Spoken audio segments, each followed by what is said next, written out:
요약집 좀 보겠습니다. 요약집 어디를 보시냐면 26쪽을 펴보죠. 아까 생각이 안 났었는데 26쪽에 오타 고치고 가죠. 오타를 26쪽에 지적 전산 정보 시스템, 이건 옛날 표현이에요. 지금 표현은 지적 정보 관리 체계, 지적 정보 관리 체계, 뭐 같은 뜻입니다. 지적 정보 관리 체계, 지적 전산 정보 시스템이 이건 옛날 표현이고 지금은 지적 정보 관리 체계, 이렇게 정확하게 고쳐 놓죠.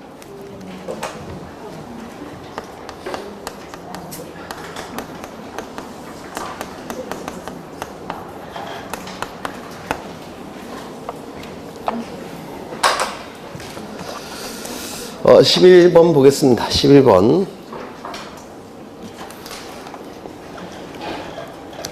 지적 측량의 실시 대상에 관한 설명이다. 옳지 않은 것은 1번.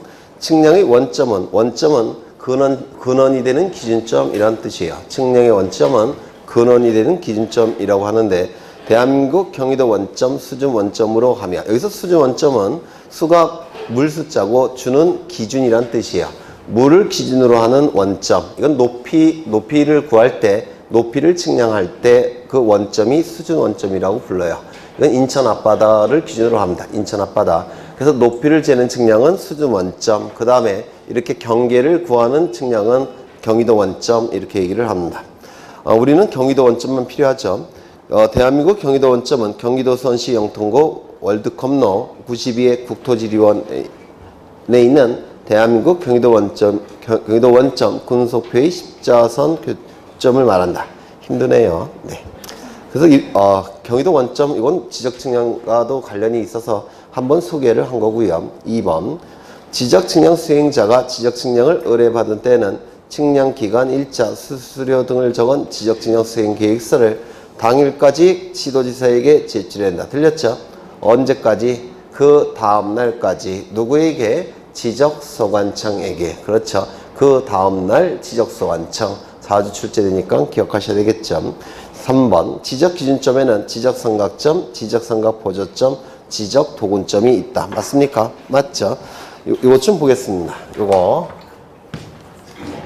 예전에 한번 그려드린 적이 있는데, 네, 이거 좀 외워두셔야 돼요.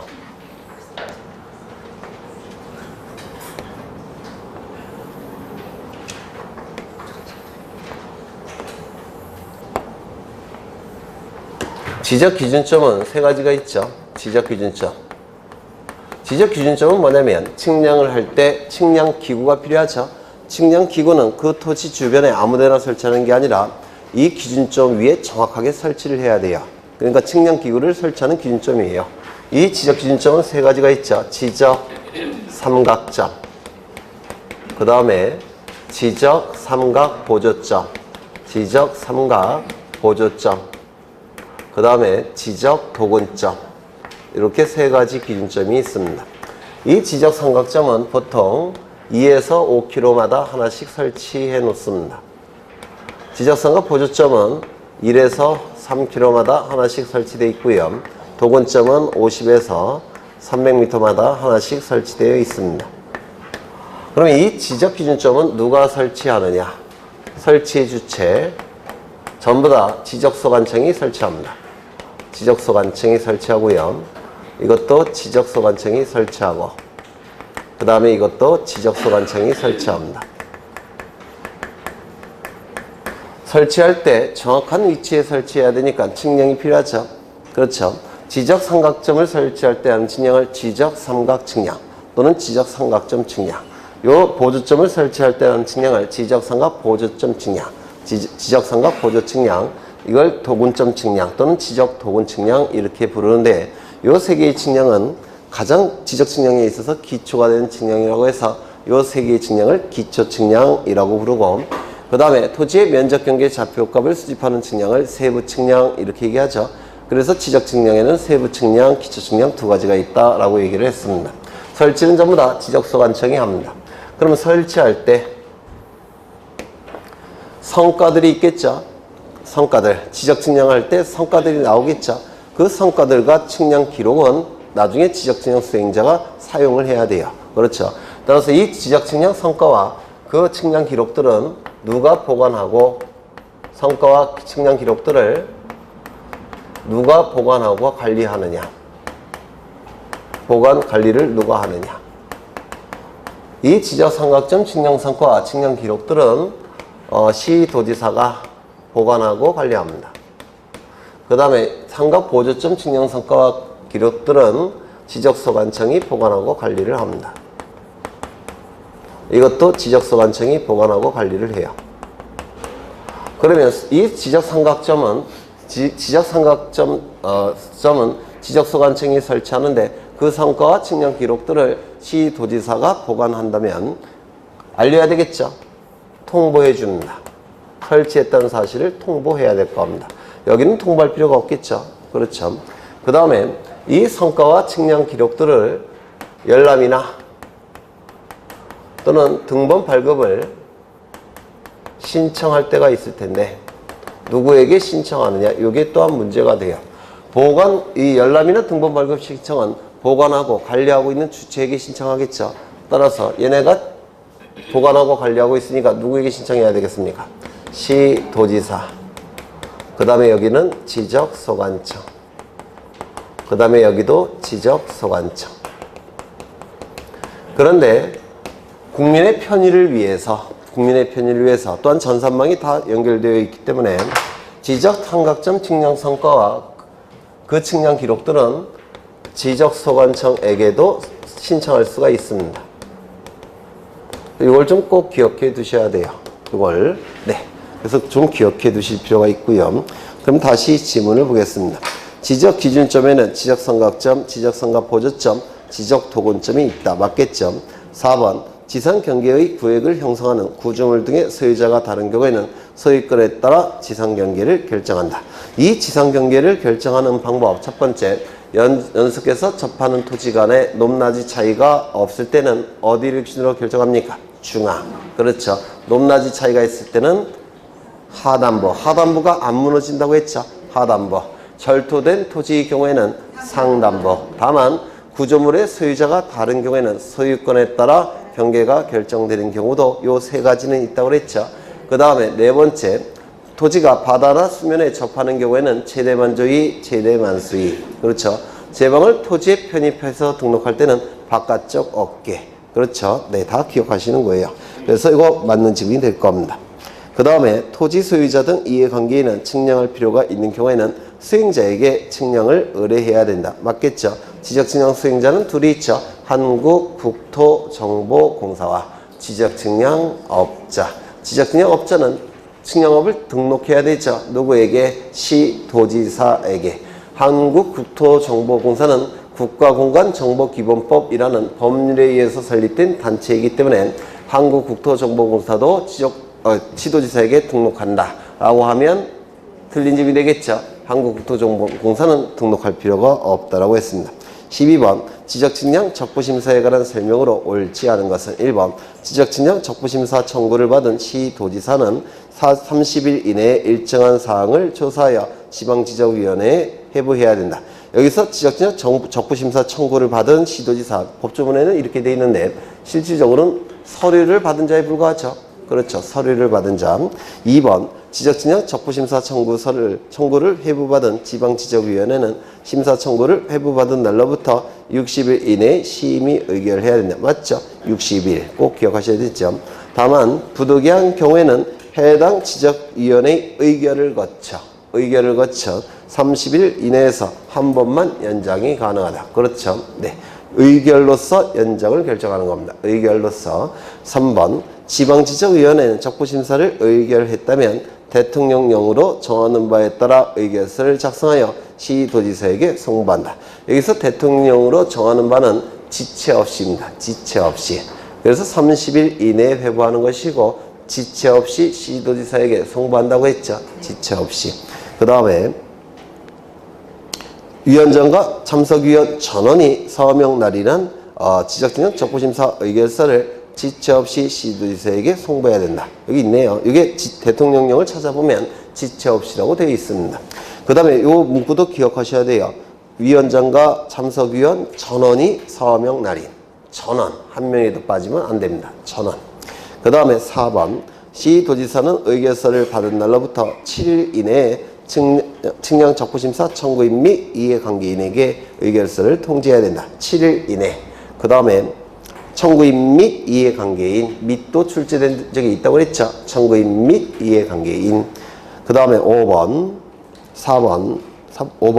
시도지사가 지적측량 적부심사 의결서를 지적측량 적부심사 청구인 및 이해관계인에게 통지할 때는 지적측량 적부 재심사를 청구할 수 있음을 서면 또는 전화 등으로 알려야 된다. 이게 틀렸죠. 반드시 증거자료가 남아 있어야 돼요. 근데 전화 갖고는 잘 안 되죠. 증거자료로 남아있기 힘들죠. 그래서 서면으로 알려야 됩니다. 서면. 이것도 좀 기억해 두시는 게 좋을 것 같아요. 일부러 이걸 문구를 넣은 겁니다. 서면으로.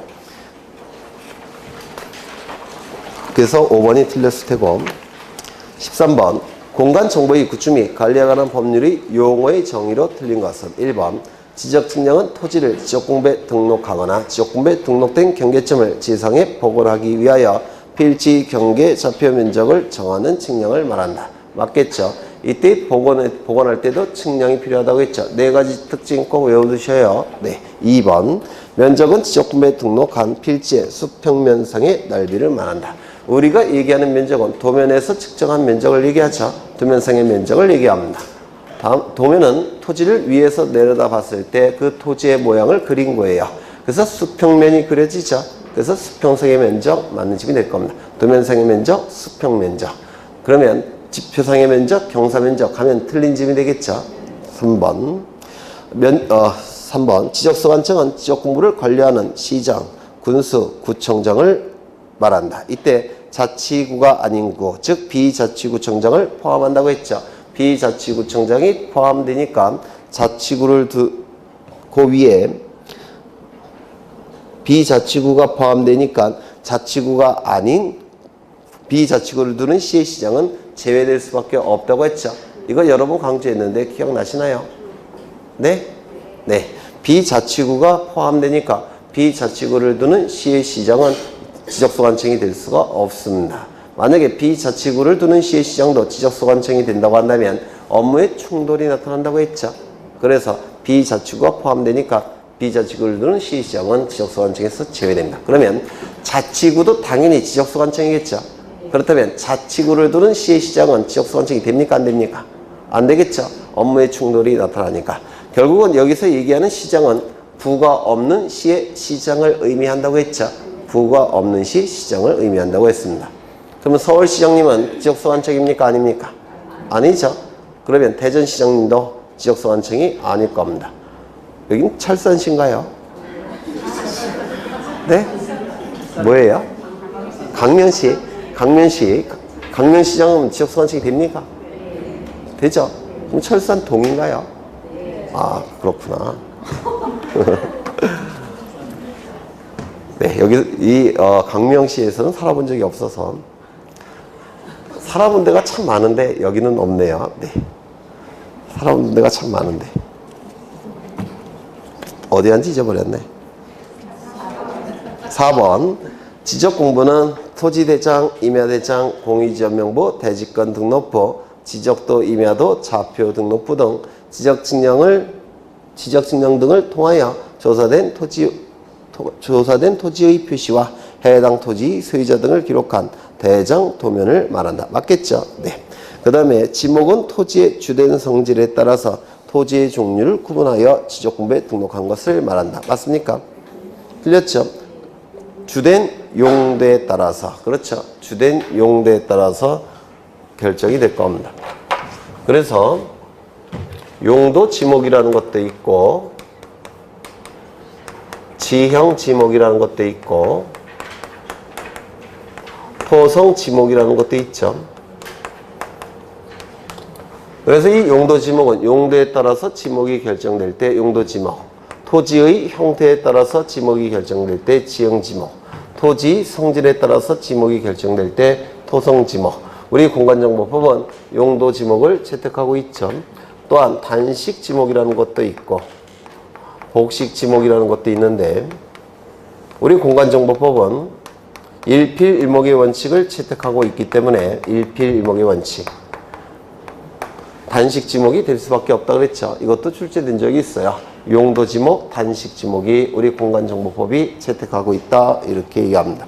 그 다음에 그래서 정답은 5번, 14번 토지 이동에 있어서 지번 부여 방법으로 옳지 않은 것은 1번 도시개발 사업 등이 준공되기 전에는 지번을 부여할 수 없다. 없습니까?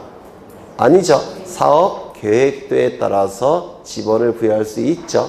네. 그래서 틀린 짐이 될 테고 2번 지적 확정 측량을 실시한 지역의 각 필지에 지번 부여 방법을 준용하여 지번을 부여하는 경우에는 어떻게 였죠? 도축, 지행, 확정 이렇게 였죠.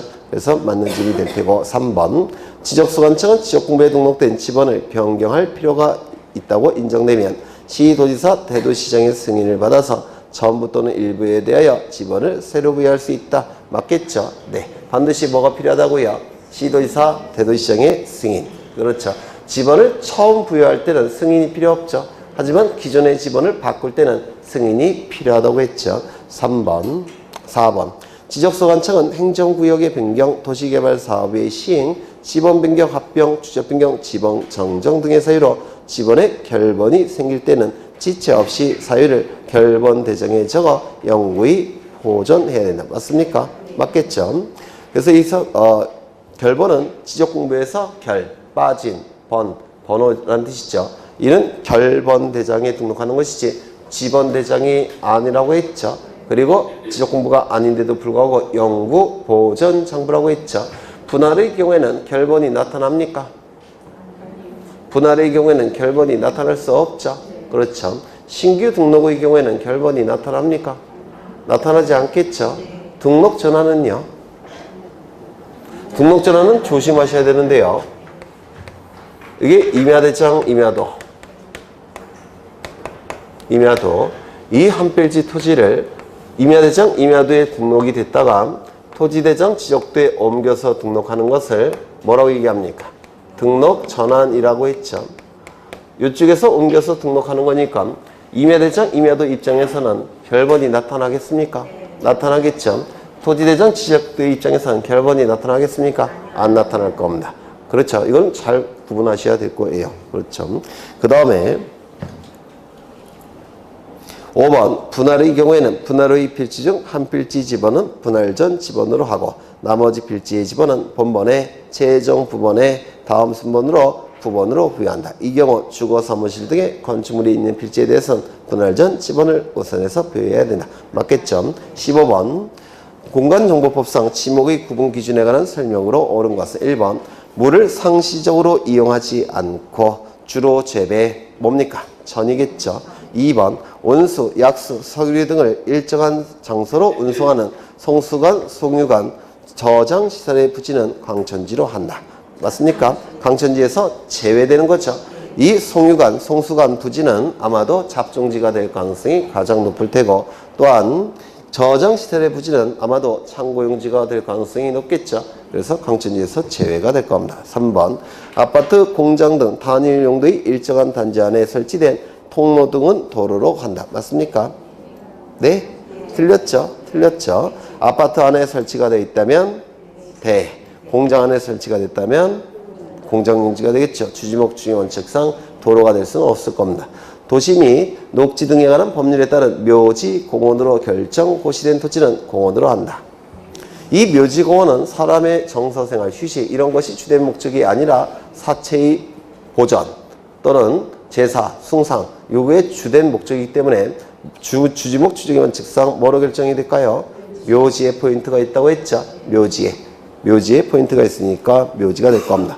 자연의 유수가 있거나 있을 것으로 예상되는 소규모 수로 부지는 뭡니까? 국어죠. 소규모 인공적이라는 단어가 나오면 국어, 안 나오면 하천. 그렇죠. 그래서 1번이 정답. 16번 세부 측량 시 면적 필지마다 면적을 측정하여 하는 경우가 아닌 것은 경계나 좌표가 달라지면 면적이 달라지겠죠. 따라서 면적을 측정할 겁니다.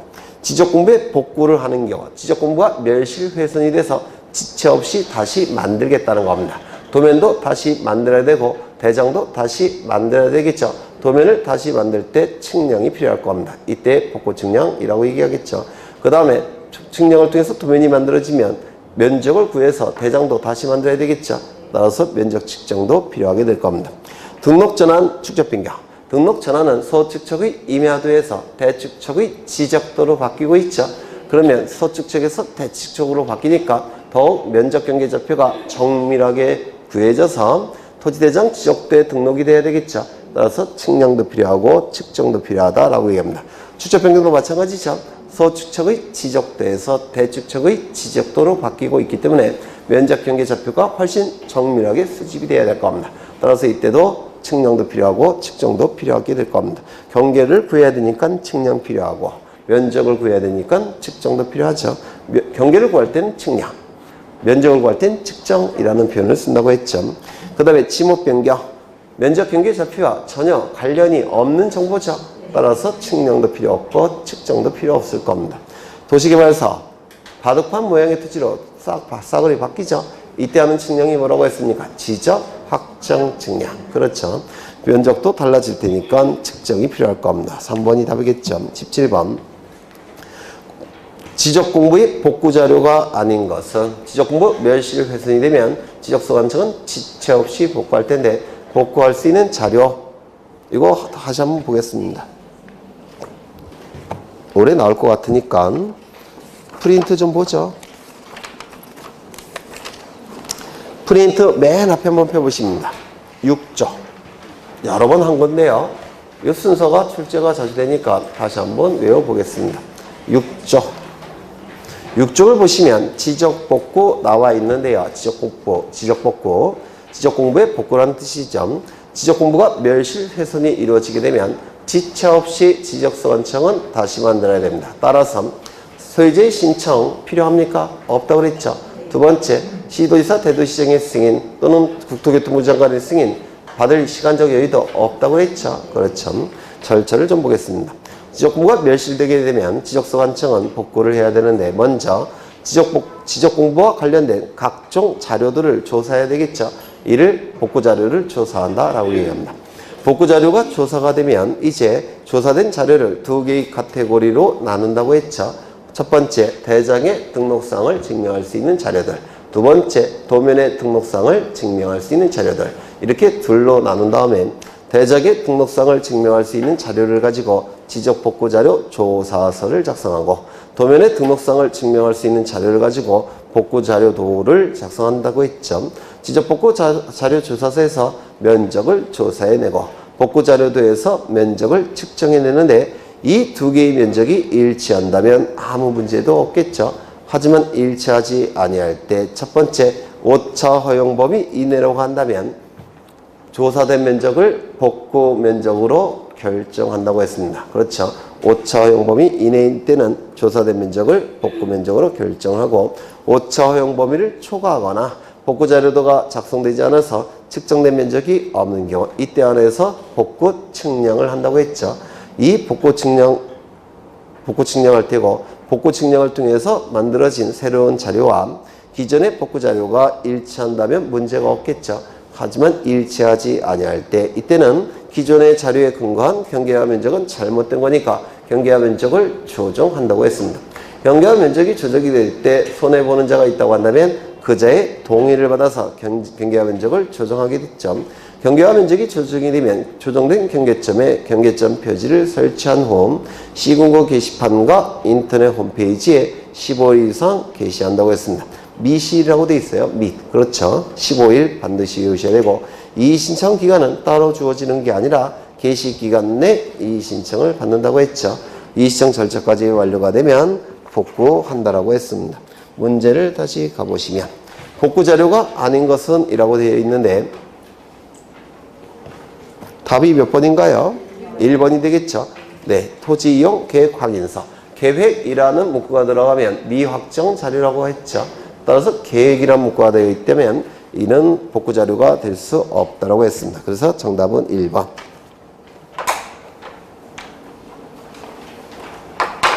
18번.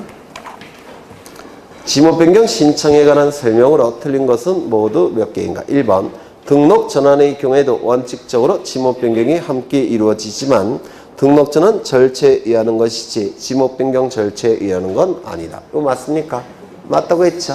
네, 요약집할 때 설명을 드렸어요. 임야대장, 임야도에 등록되는 지목은 몇 개입니까? 총 10개.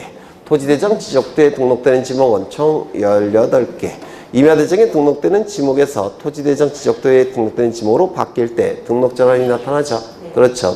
이때 등록전환이 될 겁니다.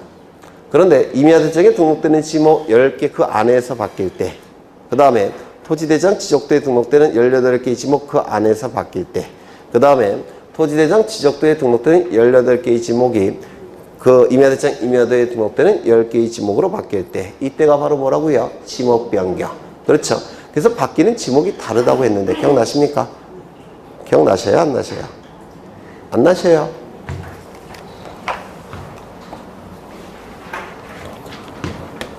임야대장과 임야도에 등록되는 지목은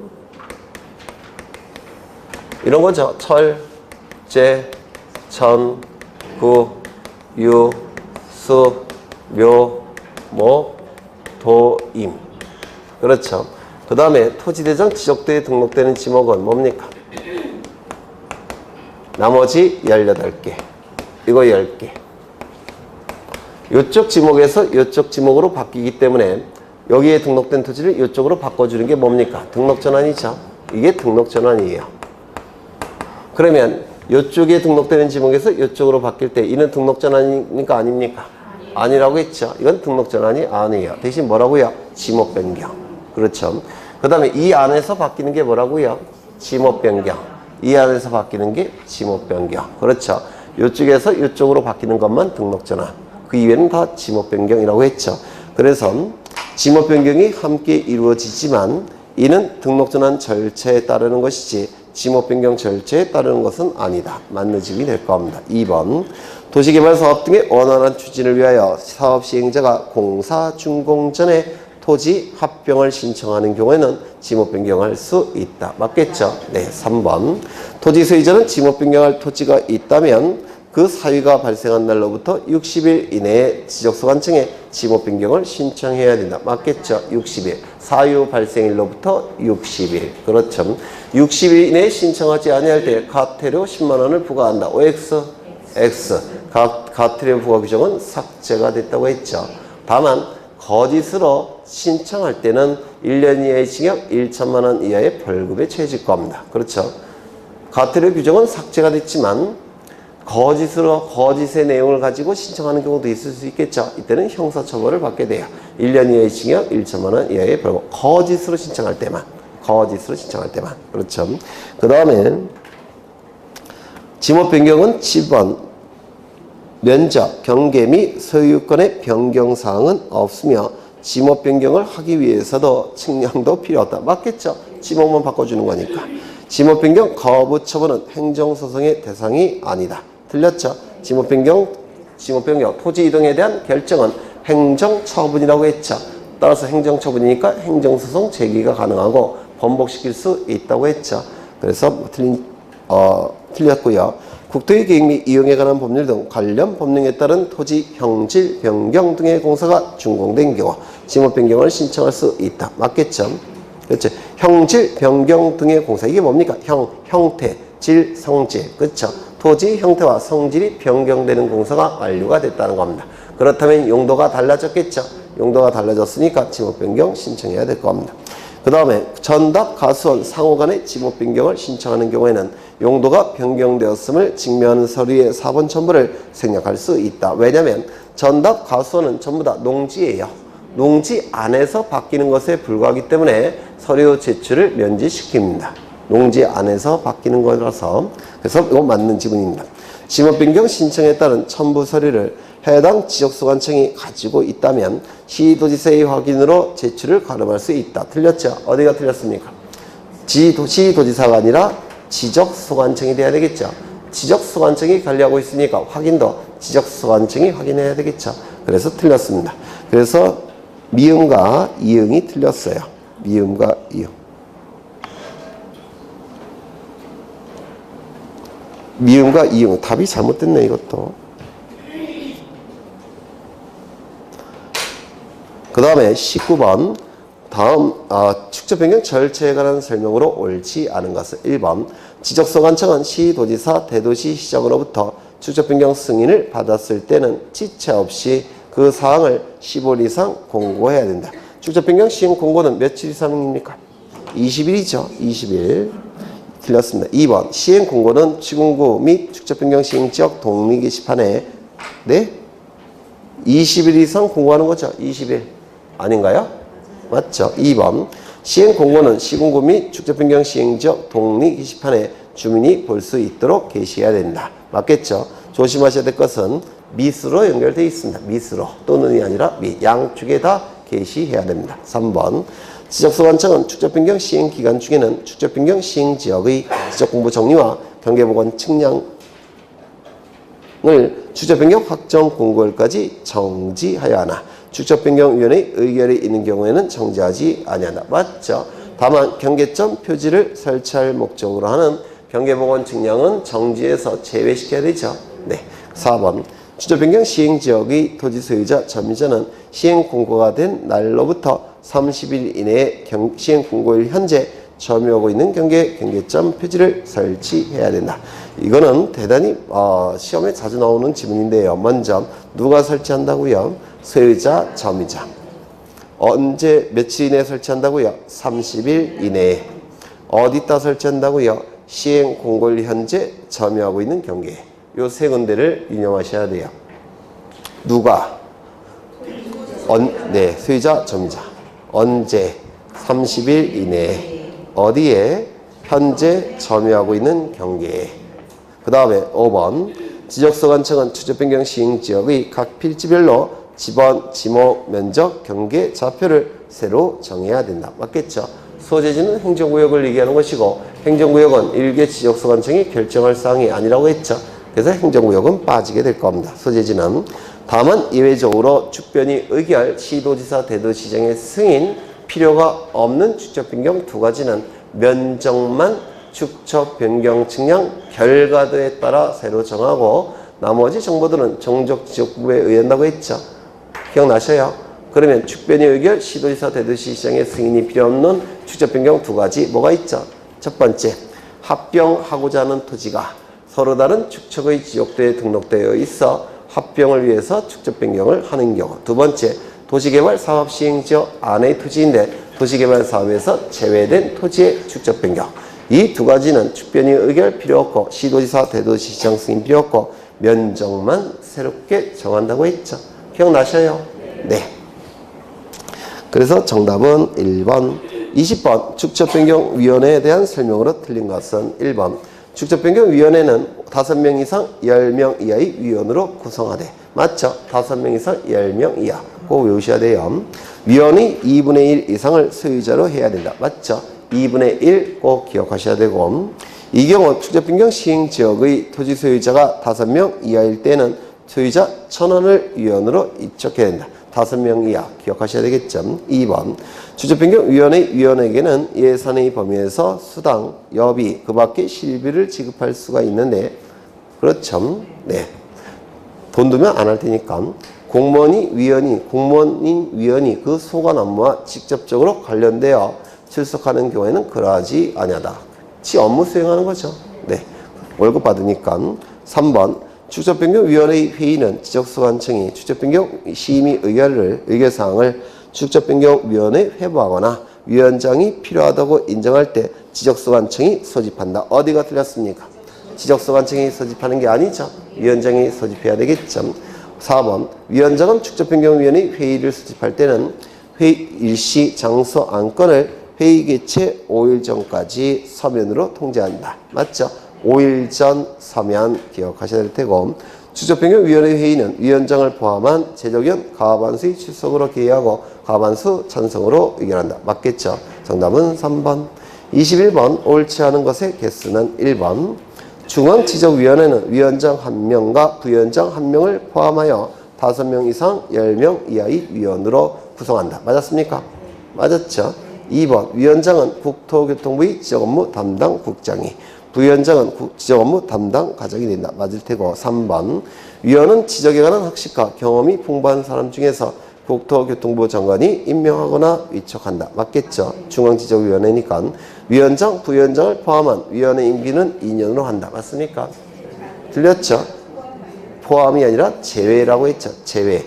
4번 중앙지적위원회의 위원장은 회의를 소집하고 의장이 된다. 맞을 테고 위원장은 부득이한 사유로 직무를 수행할 수 없을 때는 부위원장이 직무를 대행하고 위원장, 부위원장이 모두 부득이한 사유로 직무를 수행할 수 없을 때는 위원장이 미리 지명한 위원이 직무를 대행한다. 맞습니까? 맞아요? 맞죠? 그 다음에 시어 중앙지적위원회는 관계인을 출석하게 하여 의견을 들을 수 있으며 필요하면 현지조사할 수 있다. 현지조사 가능하다고 했죠? 네. 그 다음에 위원장이 중앙지적위원회 회의를 수집할 때는 일시정서 안건을 회의 5일 전까지 서면으로 통지한다. 맞겠죠? 정답은 1개. 1개. 네. 2번이 정답이 되겠죠. 지적 측량의 실시 대상에 관한 설명이다. 옳지 않은 것은 1번 지적 기준점이란 특별시도지사나 지적소관청이 지적 측량을 정확하고 효율적으로 시행하기 위하여 국가기준점을 기준으로 하여 따로 정하는 측량 기준을 말한다. 맞겠죠? 시도지사는 검사 측량을 할 수 있기 때문에 맞는 지문이에요. 2번 지적 기준점 측량의 절차는 이 순서 반드시 외우셔야 되죠. 개준답, 선조, 관계성 이렇게 외웠죠. 맞는 지문이 될 테고 3번 지상 건축물 등의 현재의 상황을 지적도 임야도에 등록된 경계와 대비하여 표시하는 데 필요한 경우에는 지적 경계 복원 측량이라고 한다. 이거 대단히 중요하다고 했죠. 경계 복원 측량이 아니라 뭡니까? 지적 현황 측량이 되겠죠. 그 다음에 도시개발 사업 등의 시행 지역에서 토지 이동이 있는 경우에 이루어지는 지적 측량을 지적 확정 측량이라고 한다. 맞겠죠. 지적 측량 수행자는 측량 의뢰를 받은 때는 측량 기간, 일시, 수요 등을 적은 수행 계획서를 그 다음 날까지 지적소관청에 제출해야 한다. 아까도 나왔네요. 23번 적부심사에 관한 설명이다. 옳지 않은 것은 한국국토정보공사는 지적 측량 성과에 대하여 다툼이 있는 경우에는 관할 시도지사를 거쳐 지방지적위원회에 적부심사를 청구할 수 없다. 적부심사 청구할 수 있는 자는 토지 소유자, 이해관계인, 그 다음에 지적측량 수행자라고 했죠. 지적측량 수행자가 포함이 됩니다. 이거 꼭 기억하셔야 돼요. 2번 의결서를 받은 자가 지방지적위원회 의결에 불복하는 경우에는 의결서를 받은 날로부터 90일 이내에 국토교통부 장관을 거쳐 중앙지적위원회 재심사를 청구할 수 있다. 맞겠죠? 3번 지방지적위원회, 중앙지적위원회 의결서 4번을 받은 지적소관청은 그 내용에 따라 등록사항을 정정하거나 성과를 수정해야 된다. 맞을 테고 지방지적위원회 의결이 있은 후 재심사 청구 기간에 재심사를 청구하지 아니하거나 재심사 청구 기간 90일이죠. 그 기간 동안에 재심사를 청구하지 않는다면 더 이상 재심사 청구할 수 없죠. 그래서 확정이 된 겁니다. 또한 중앙지적위원회 의결이 있다고 한다면 또 한 번 청구할 수 있습니까? 없겠죠. 따라서 이때도 확정이 된 거예요. 그러면 다시 지적측량 적부심사를 청구할 수 있습니까? 없겠죠. 확정이 됐으니까. 그래서 맞는 짐이 될 겁니다. 지적측량 적부심사를 청구하려는 자는 지적측량을 신청하여 측량을 실시한 후 청구서에 성과와 심사청 경위서를 첨부하여 시도지사에게 제출해야 된다. 맞겠죠. 그 다음에 24번 다음은 도시개발 사업 등 시행지역의 토지 이동에 관한 설명이다. 옳지 않은 것은 1번 도시개발 사업 등의 착수사실, 변경사실, 완료사실 신고는 사유가 발생한 날로부터 며칠 이내 해야 됩니까? 네? 15일이었죠. 꼭 외우셔야 된다고 했죠. 15일. 2번 도시개발 사업 등과 관련하여 토지 이동이 필요한 경우 사업 시행자가 지적소관청에 토지 이동을 신청해야 된다. 맞습니까? 소유자의 신청권을 박탈하고 사업 시행자만이 토지 이동을 신청할 수 있다고 했죠. 그래서 특례 규정이라고 했죠. 3번 사업의 착수, 변경의 신고가 된 토지 소유자가 해당 토지 이동을 원하는 경우에는 직접 신청을 할 수는 없고 사업 시행자에게 어떻게 한다고요? 요청해야 된다고 했죠. 맞았을 테고 주택법에 따른 주택건설 사업 시행자가 파산 등의 이유로 토지 이동을 신청할 수 없을 때는 시공을 보증한 자, 입주 예정자 등이 신청할 수 있다. 맞습니까? 맞죠? 토지 이동은 형질, 변경 등의 공사가 준공된 때 이루어진 것으로 본다. 맞겠죠? 네. 작년에 출제됐던 문제예요. 25번 공간정보의 구축 및 관리에 관한 법령상 토지 소유자가 지적소관청에 신청할 수 있는 토지 이동 종목이 아닌 것은 소유자 변경이죠. 네, 이는 소유자 변경이지 토지 이동이 될 수가 없겠죠. 26번 지적공부의 복구에 관한 설명 중 틀린 것은 1번 지적소관청은 지적공부의 전부 또는 일부가 멸실되거나 훼손된 경우 시도지사의 승인을 받아 이를 복구해야 된다. 아니죠. 지체 없이 복구해야 된다고 했죠. 2번 지적소관청이 지적공부를 복구할 때는 멸실, 훼손 당시 지적공부와 가장 부합된다고 인정되는 관련 자료에 따라 토지 표시에 관한 사항을 복구해야 된다. 맞겠죠? 이때 계획이라는 문구가 들어간 서류는 복구 자료가 될 수 있다 없다? 없다고 했죠. 소유자에 관한 사항은 등기부나 법원의 확정 판결에 따라 복구해야 된다. 맞죠? 네, 소유자 부분은 등기부가 있다면 등기부, 등기부가 없다면 법원의 확정 판결. 4번 지적소관청은 조사된 복구 자료 중 토지대장, 임야대장, 공유지 연명부의 등록 내용을 증명한 서류 등에 따라 지적복구 자료 조사서를 작성하고 도면의 등록 내용을 증명한 서류에 따라 복구 자료들을 작성해야 된다. 맞죠? 5번 작성된 복구 자료들에 따라 측정된 면적과 지적복구 자료 조사서의 조사된 면적의 증감이 오차 허용 범위를 초과하거나 복구 자료들을 작성할 복구 자료가 없는 경우에는 복구 측량을 해야 된다. 아까 보셨죠? 네, 맞는 집이 될 겁니다. 정답은 1번. 27번 지상경계점 등록부의 등록사항으로 옳은 것은 이거 외우셔야 된다고 했죠. 먼저 소재 지번은 반드시 외우셔야 소재 지번은 반드시 등록돼야 되죠. 그 다음에 경계점 좌표가 있는 경우에는 좌표값도 등록해야 되죠. 맞습니까? 없을 때는 등록하지 않겠지만 좌표값이 있을 때는 등록해야 된다고 했습니다. 경계점 좌표값은 어느 지역에서 작성 비치합니까? 지적, 확정, 측량, 시시지역. 축적, 변경, 측량, 시시지역. 그 지역에서만 좌표 등록부를 작성 비치하죠.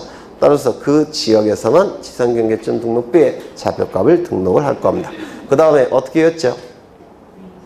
위설, 지목, 사파, 종이. 기억나십니까? 네? 위설, 지목, 사파, 종이. 그렇죠? 위치 설명도. 그 다음에 사진 파일. 그 다음에 지목. 그 다음에 종류 위치. 그렇죠? 위설, 지목, 사파, 종이 꼭 외우셔야 돼요. 그러면 답이 3번이 되겠죠. 위치 설명도. 그래서 이건 매번 출제하더라고요. 계속해서. 네. 지상경계점 등록부의 등록사항 꼭 외우셔야 됩니다. 28번 지목을 지적도 임야도에 등록할 때는 부호로 표기해야 되나. 다음 중 지목과 부호의 연결이 옳은 것은 차장천원 이걸 옆에다 써놓으시고 차장천원만 뭡니까? 차문자죠. 그렇죠. 그러면 철도용지는 차장천원 안에 있습니까? 없죠. 철. 공장용지는 차장천원 안에 있죠. 장. 주유소용지는 차장천원 안에 없죠. 그래서 주. 목장용지는 차장천원 안에 없죠. 따라서 목. 양어장도 차장천원 안에 없으니까 양이 될 겁니다. 그래서 정답은 1번. 29번 공간정보법령상 지목의 구분 기준에 관한 설명으로 옳은 것은 1번. 이 지목은 그 단서 규정을 꼭 기억하셔야 돼요. 단서 규정 다만 1번 산림이 원야를 이루고 있는 자갈땅, 모래땅, 습지, 황무지 등의 토지는 뭡니까? 입야가 되겠죠. 2번 물건 등을 보관하거나 저장하기 위하여 독립적으로 설치된 보관 시설물 부지와 이에 접속된 부설 시설물의 부지는 창고용지로 한다. 맞죠? 독립적으로 설치. 이게 키워드예요. 따라서 목장 안에 설치된 보관시설물의 부지는 이건 창고용지가 될 수 없죠. 목장용지 안에 포함이 될 겁니다. 가수원 안에 설치된 보관시설물의 부지도 이것도 창고용지가 될 수가 없죠. 이것도 가수원 안에 포함이 될 거예요. 그래서 창고용지가 되기 위해서는 독립적으로 설치돼야 됩니다. 3번 가수를 집단적으로 재배하는 토지 이에 접속된 주거용 건축물의 부지는 가수원입니까? 대지가 되겠죠. 그래서 가수원 내 주거용 건축물의 부지 목장용지 내 주거용 건축물의 부지, 그 다음에 묘지 내 관리를 위한 건축물의 부지, 이건 전부 다 뭐라고 했습니까? 대지가 된다고 했습니다. 그 다음에 유수, 배수를 위하여 일정한 형태를 갖춘 인공적 수로, 인공적이라는 표현이 나왔으니까 이는 국어가 되겠죠. 인공적이라는 표현이 나왔으니까 국어가 될 겁니다. 그 다음에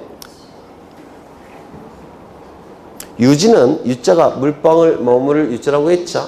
지는 연못지자예요. 그런데 여기 유수 배수라는 표현이 나와 있기 때문에 유지가 될 수는 없겠죠. 그렇죠. 그 다음에 지하에서 석유 등이 용출되는 용출과 유지에 사용되는 그 부지는 주유소 용지로 한다. 주유소 용지가 되기 위해서는 판매와 관련이 있어야 된다고 했죠. 이거는 용출되는 표현이 있으니까 뭡니까? 광천지가 되겠죠. 광천지. 그래서 틀렸을 테고 정답은 2번. 30번 지목에 관한 설명으로 틀린 것은 1번 종교단체 법인 설립 허가 여부와 관계없이 종교 집회장이나 수도장을 건축하여 사용 승인된 경우의 지목은 종교 용지이다. 꼭 외워두셔야 돼요. 우리가 지목은 주된 용도에 따라서 토지를 결정하는 것이죠. 그래서 종교단체 법인 설립 허가 이런 거 상관이 없는 겁니다. 주된 용도에 따라서 토지가 결정이 되는 것이라서 법인 설립 허가 여부 이런 건 관계가 없어요.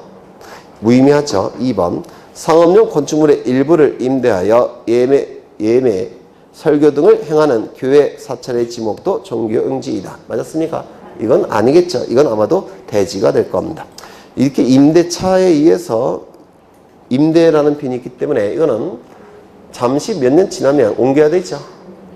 옮겨야 되기 때문에 종교용지로 할 수는 없어요. 그래서 이거 틀린 점이 될 테고 아마도 대지가 될 겁니다.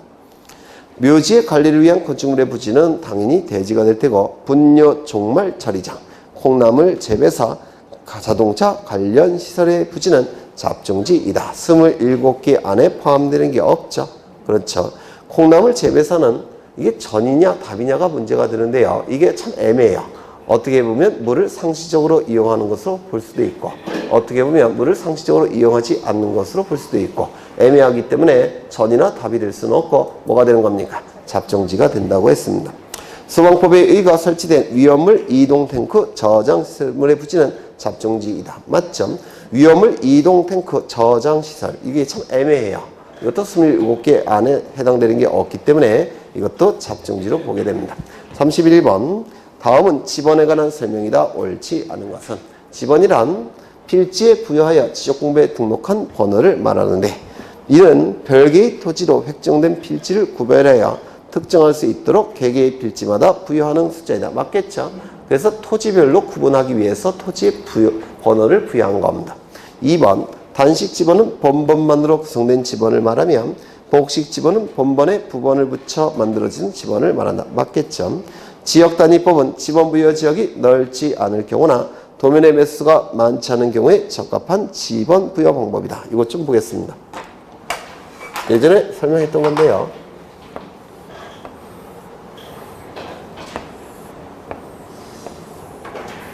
여기는 상도동이라는 지번 부여 지역이고 여기는 노량진동이라는 지번 부여 지역입니다. 이쪽은 면적이 좁은 지번 부여 지역이라서 이 안에 있는 토지를 지번을 이렇게 부여해요. 일률적으로. 이쪽은 굉장히 넓은 지역이니까 이렇게 부여를 하게 되면 관리가 힘들대요. 관리가 힘들어지니까 이걸 쪼갭니다. 쪼개서 지번을 이렇게 부여합니다.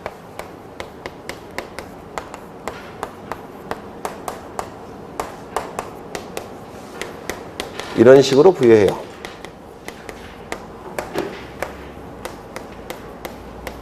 이런 식으로 부여합니다.